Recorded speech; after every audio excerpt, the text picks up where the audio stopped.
Merry, Merry Christmas to each one of you. Why don't you turn to your neighbor, little as we are, and say Merry Christmas? Where that Christmas joy was never diminished. In fact, it should, like a seed, continue to grow, not die down. The world, Christmas for them is over. Many people are already kind of saddened because the days are being numbered. In fact, someone said, what if we fast forward to January 2? Ay, wag muna. Pagdating doon, tapos na ang masasayang araw. And we fail to realize that the things of God are not temporal. The things of God are eternal. And the problem is that we need to open our eyes to see that which we will have. Because the life of the kingdom of God, as one pope said, was meant for greatness. It was not meant for comfort. It was not meant for convenience. It was not meant for happiness in the sense of happiness that we have today. Because happiness, not joy, is based on happenings. And anytime happenings change, happiness also vacillates, changes. It begins to waver. And this Christmas, it is so important to see what the fathers have done. Because today, on the second day of Christmas, we have the feast of Saint Stephen, the first martyr of the church. From a festive time where all the heavenly hosts sing hallelujah, to a time of murder, to a time of suffering, to a time where we read in the Old Testament reading today and in the New Testament reading how men were chosen to be given as a sacrifice for the gospel. And we saw that even in the gospel reading today. There's so much that is contained here because it should confront us. You know, when they set this schedule, they did not have the same environment that we have today, where there were malls and there were nice places of eating. There were always things of having a good time. It's Christmas. Okay? That's why we seem to kind of have a little qualm about celebrating a feast of a martyr.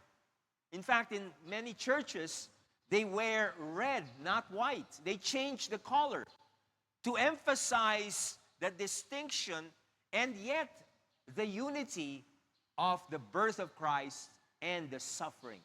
Because his birth was not joyous as it was not going to be a ha-ha-ha event.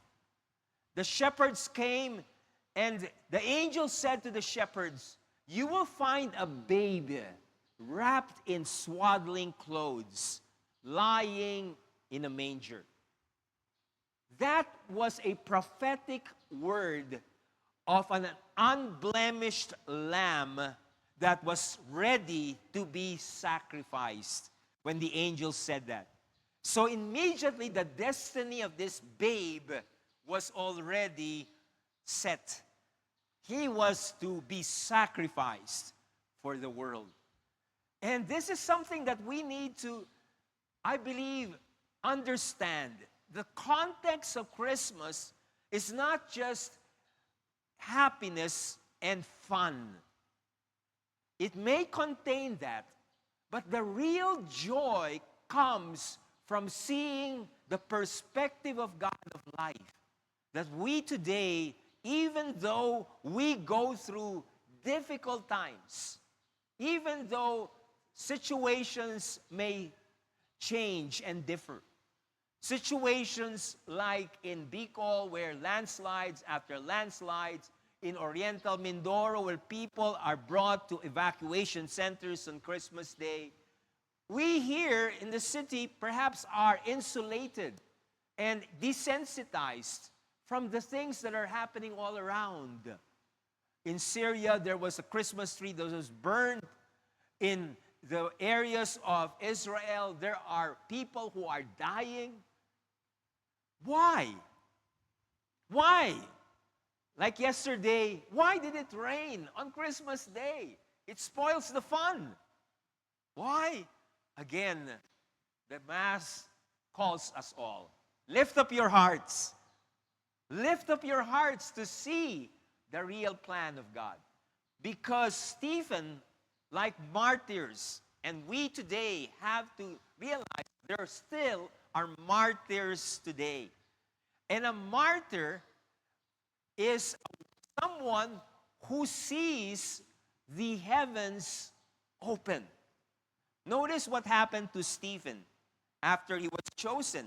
In the end of chapter 7, now after Stephen's long discourse, when the Pharisees, when the leaders heard this, they were cut to the quick, and they began gnashing their teeth at him. But being full of the Holy Spirit, he gazed intently into the heaven and saw the glory of God and Jesus standing at the right hand. And he said, "Behold, I see the heavens opened up, and the Son of Man standing at the right hand of God." 1 week before we start a new calendar year, the Lord now brings to us an understanding that our life is not defined by the situations that may come our way.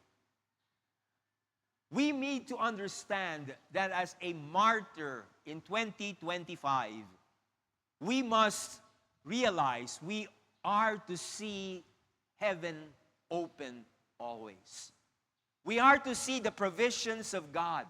We are to see the call. Come up here, and I will show you the great things to come. And these great things may not necessarily be things that are pleasant, nice, things that will make us happy, but things that will bring honor and glory to God. Because that is the whole reason for the season. Glory to God in the highest.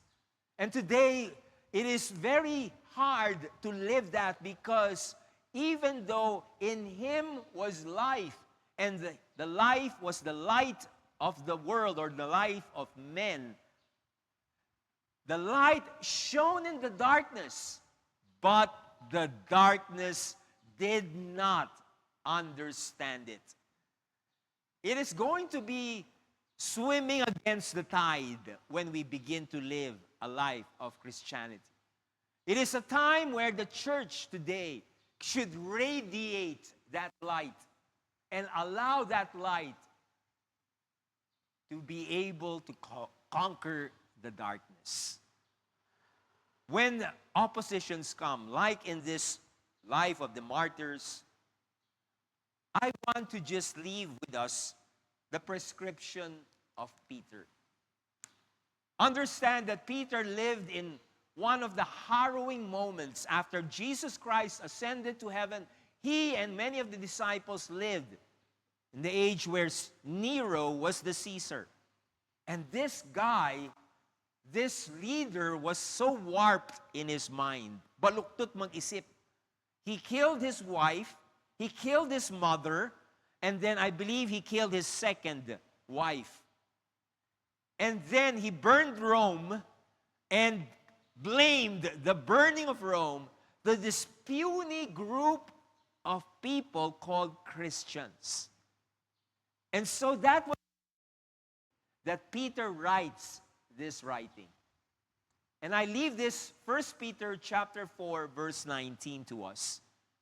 In the midst of all the festivities of Christmas, and I do not want to spoil it because it will not be spoiled if we see it from the ways of God.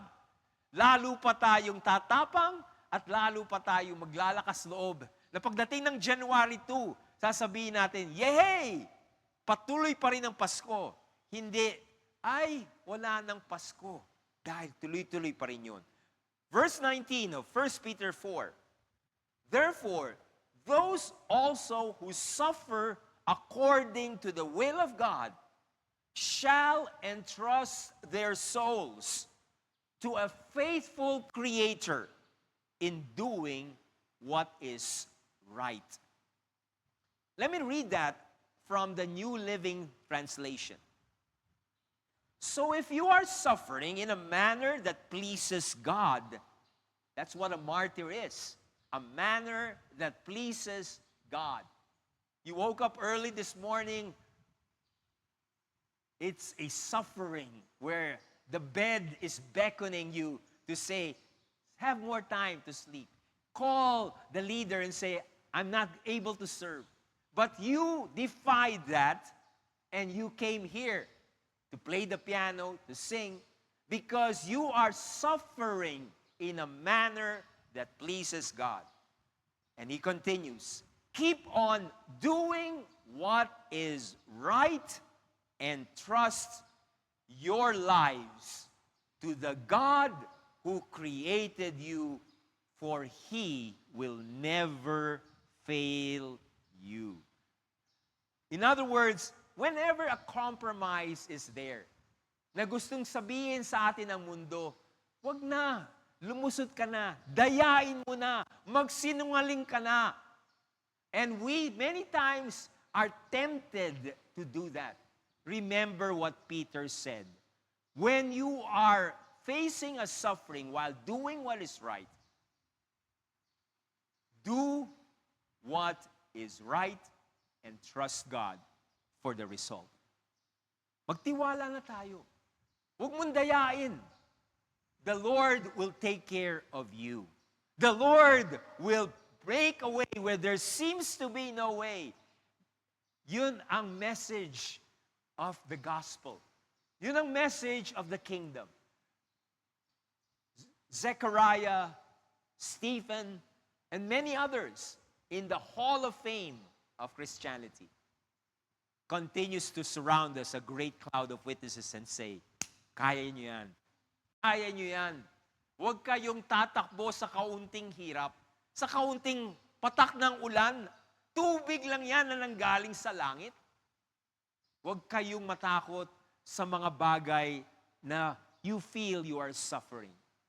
But do what is right and trust God for the results.